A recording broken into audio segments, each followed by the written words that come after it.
അപ്പോൾ നമുക്കറിയാം അള്ളാഹു സുബ്ഹാനഹു വ തആലയുടെ സിഫാത്തുകളുമായി കൊണ്ട് ബന്ധപ്പെട്ട് അഹ്ലുസുന്നയുടെ വിശ്വാസം എന്ന് പറഞ്ഞാൽ അള്ളാഹുവിൻ്റെ സിഫാത്തുകൾ വ്യാഖ്യാനിക്കാൻ പാടില്ല. അപ്പോൾ അള്ളാഹ് റഹ്മാൻ അല്ല അർശിസ്തവ എന്ന ആയത്ത് വിശദീകരിക്കുമ്പോഴൊക്കെ പണ്ഡിതന്മാരത് പറഞ്ഞിട്ടുണ്ട്.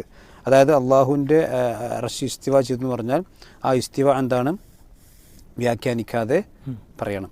അതേ സമയത്ത് സമസ്തക്കാരെ സംബന്ധിച്ചിടത്തോളം അവർ ഈ ഇസ്തിവ എന്ന ആയത്തിനെ വ്യാഖ്യാനിക്കുകയും അതുപോലെ തന്നെ പരിഹസിക്കുകയും ചെയ്യുന്നവരാണ്. ഇന്നും ജീവിച്ചിരിക്കുന്ന ഇതേ മൗലവിയുടെ പണ്ഡിത സഭാ സെക്രട്ടറിയാണ് പറപ്പൂർ കുഞ്ഞു മുഹമ്മദ് മദനി. കുഞ്ഞു മുഹമ്മദ് മദനി പറപ്പൂരിന്റെ പഴയ ഖുർആൻ പരിഭാഷയിലെ ആലങ്കാരികമായി വ്യാഖ്യാനം എഴുതി അത് പ്രസിദ്ധീകരിച്ച് കുറെ പൊണ്ണന്മാരായ വഹാബികളെ കൊണ്ട് പണം കൊടുത്തത് വാങ്ങി കച്ചവടം ചെയ്ത് ആ കുഫ്രിയത്തും വിശ്വസിച്ച് കുറെ എണ്ണത്തിനെ പള്ളിത്തൊടുക്കും മുങ്കർ നക്കീറിന്റെ മുന്നുക്കും പറഞ്ഞയച്ചിട്ട് വഹാബികളെ ഭാഷയിലും തൗഹീദിലും ഇപ്പൊ രണ്ടാമത് വഹാബികൾ ഖുർആൻ പരിഭാഷ ഇറക്കിയിട്ട് അന്നത്തെ ആലങ്കാരിക വ്യാഖ്യാനം വെട്ടിയിട്ട് പുതിയ വ്യാഖ്യാനത്തിൽ കണങ്കാലുണ്ട് എന്ന് അതിന്റെ അർത്ഥം.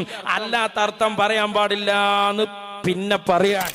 യൗമ യുക്ശഫു അൻ സാഖ് എന്ന ആയത്തിന് കണങ്കാല് എന്നല്ല കുഞ്ഞു മുഹമ്മദ് മദനി പറപ്പൂര് തന്റെ ഖുർആൻ പരിഭാഷയിൽ അർത്ഥം വെക്കുന്നത്. പിന്നെയോ അത് യുദ്ധത്തിലൊക്കെ പേടിക്കുമ്പോ എന്ത് ചെയ്യും, മടക്കുത്തി മണ്ടാന്ന് നമ്മൾ നിലമ്പൂർക്കാർ പറയലില്ലേ, എന്നതുപോലെ കണങ്കാല് കാട്ടിയിട്ട് ഓടുക, അതൊരു പേടിയുടെ ആലങ്കാരിക പ്രയോഗമാണ്. അപ്പൊ പരലോകത്തെ ഭയാനകതകളെ ആലങ്കാരികമായി ഇവിടെ പരിചയപ്പെടുത്തിയതാണ് എന്ന് ആയത്തിന് വ്യാഖ്യാനിക്കുകയാണ്.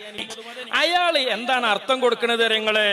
അയാൾ കൊടുക്കുന്നത് യുദ്ധത്തിൽ പരാജയം ഉറപ്പുവരുന്ന സന്ദർഭത്തിൽ കണങ്കാലിൽ നിന്ന് വസ്ത്രം കയറ്റിപ്പിടിച്ച് ഓടുക സ്വാഭാവികമാണല്ലോ. ഭയം കൊടുമ്പിരിക്കൊള്ളുന്ന സന്ദർഭങ്ങളിൽ ഇങ്ങനെ സംഭവിക്കാം. അതുകൊണ്ടാണ് ഭയം കൊടുമ്പിരിക്കൊള്ളുക എന്ന അർത്ഥത്തിൽ കണങ്കാൽ വെളിവാക്കപ്പെടുക എന്നൊരു ശൈലി അറബിയിൽ നിലവിൽ വന്നത്. പക്ഷേ ഇപ്പം മുജാഹിദുകൾ അൽമനാറിൽ പുതിയത് കണ്ടുപിടിച്ചു. എന്താണ്? 2005 അൽമനാറിൽ കണങ്കാലുണ്ട് എന്ന് വിശ്വസിക്കൽ നിർബന്ധാണ് എന്ന് വഹാബികൾക്ക് പുതിയ വിശ്വാസം കിട്ടി. അങ്ങനെ അൽമനാറിൽ വഹാബികൾ എഴുതുകയാണ്. എന്താണ് എഴുതുന്നത്? അള്ളാഹുവിന് കണങ്കാൽ ഉണ്ടെന്ന് വിശ്വസിക്കൽ നമുക്ക് നിർബന്ധമാണ്. അള്ളാഹു പറയുന്നു യൗമ യുക്ശഫു അൻ സാഖ്, അള്ളാഹുവിന് കണങ്കാലുണ്ട്. കണങ്കാല് വെളിവാക്കപ്പെടുമ്പോൾ എന്ന് ഖുർആനിൽ പറഞ്ഞില്ലേ, അത് കണങ്കാൽ തന്നെയാണ്. എപ്പോ? 2005.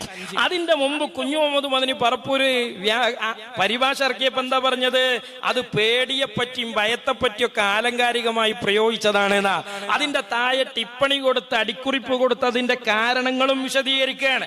പക്ഷേ ഇപ്പോ രണ്ടാമത് അത് പരിഭാഷ ഇറക്കി. അതാ രസോ.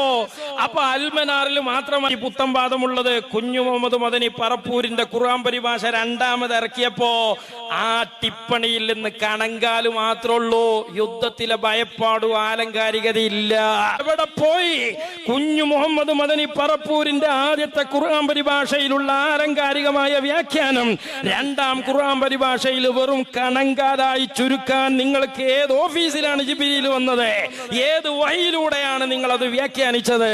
നിങ്ങൾക്കൊരു മാറ്റം ഉണ്ടായിട്ടില്ലേ? രണ്ടാമത് അതേ ഖുർആൻ പരിഭാഷ രണ്ടാമത് പ്രസിദ്ധീകരിച്ചപ്പോ എന്താ പറയുന്നത്? ബുഖാരിയും മുസ്ലിം ഉദ്ധരിച്ച ഹദീസിൽ ഇപ്രകാരം കാണാം: അന്ത്യദിനത്തിൽ അള്ളാഹു തന്റെ കണങ്കാൽ വെളിപ്പെടുത്തും. അപ്പോൾ സത്യവിശ്വാസികൾ അവന് സുജൂദ് ചെയ്യും. എന്നാൽ ഇഹലോകത്ത് ജനങ്ങളെ കാണിക്കാൻ സുജൂദ് ചെയ്തിരുന്നവർക്ക് അപ്പോൾ സുജൂദ് ചെയ്യാൻ സാധ്യമാവുകയില്ല. അള്ളാഹുവിന്റെ കണങ്കാൽ എന്ന വിവരണത്തിന് സ്വന്തം നിലയിൽ വ്യാഖ്യാനം നൽകാൻ നമുക്ക് അവകാശമില്ല. അപ്പൊ കുഞ്ഞു മുഹമ്മദ് മദനി പറപ്പൂരിന്റെ പഴയ ഖുർആൻ പരിഭാഷയിലെ ആലങ്കാരികമായി വ്യാഖ്യാനം എഴുതി അത് പ്രസിദ്ധീകരിച്ച് കുറെ പൊണ്ണന്മാരായ വഹാബികളെ കൊണ്ട് പണം കൊടുത്തത് വാങ്ങി കച്ചവടം ചെയ്ത് ആ കുഫ്രിയത്തും വിശ്വസിച്ച് കുറെ എണ്ണത്തിനെ പള്ളിത്തൊടുക്കും മുങ്കർ നക്കീറിന്റെ മുന്നുക്കും പറഞ്ഞയച്ചിട്ട് വഹാബികളെ ഭാഷയിലും തൗഹീദിലും ഇപ്പൊ രണ്ടാമത് വഹാബികൾ ഖുർആൻ പരിഭാഷ ഇറക്കിയിട്ട് അന്നത്തെ ആലങ്കാരിക വ്യാഖ്യാനം വെട്ടിയിട്ട് പുതിയ വ്യാഖ്യാനത്തിൽ കണങ്കാലുണ്ട് എന്ന് അതിന്റെ അർത്ഥം. അല്ലാത്ത അർത്ഥം പറയാൻ പാടില്ല എന്ന് പിന്നെ പറയാൻ. ഒരു മാറ്റം 2012 അടുക്ക് വന്നിട്ടില്ലേ വഹാബികളെ? ഇല്ലേ? നിങ്ങൾക്ക് ഇത് പറയാൻ കഴിയോ സഹോദരന്മാരെ? അപ്പോൾ ഉമർ മൗലവിയുടെ ഖുർആൻ പരിഭാഷ എന്താ കാട്ടുക? കുഞ്ഞു മുഹമ്മദ് മദനി പറപ്പൂര് ഹയാത്തിലുണ്ട്. അതുകൊണ്ട് അയാള് എഴുതിയത് എന്നുള്ളവർക്ക് പോച്ച മാതിരി മീറ്റിംഗ് കൂടി മാറ്റാം. പക്ഷേ ഉമർ മൗലവിയുടെ ഖുർആൻ പരിഭാഷയിലുള്ളത് യൗമയുക്ശഫുൻ സാക്ക് എന്ന് പറഞ്ഞാൽ ആലങ്കാരികമായി വ്യാഖ്യാനിച്ചൊക്കെയാണ്. ഉമർ മൗലവി ഖബറിലായി, ഇപ്പോഴും വഹാബികളെ തൗഹീദ് അനുസരിച്ച് കുഫറിലാണ്. അമാനി മൗലവിയുടെ പഴയ ഖുർആൻ പരിഭാഷയിൽ അതേ കുഫ്രിയത്താണ്, വ്യാഖ്യാനമാണ്. രണ്ടാമത് അത് പുനഃപ്രസിദ്ധീകരിച്ചിട്ടുണ്ട്, അത് വായിച്ചിട്ടില്ല. വായിച്ചാൽ അതിലിപ്പോ കുഫ്ര ശിർക്ക എന്നുള്ളത് നമുക്ക് രണ്ടാമത് നോക്കിയിട്ട് അടുത്ത് പറയാം.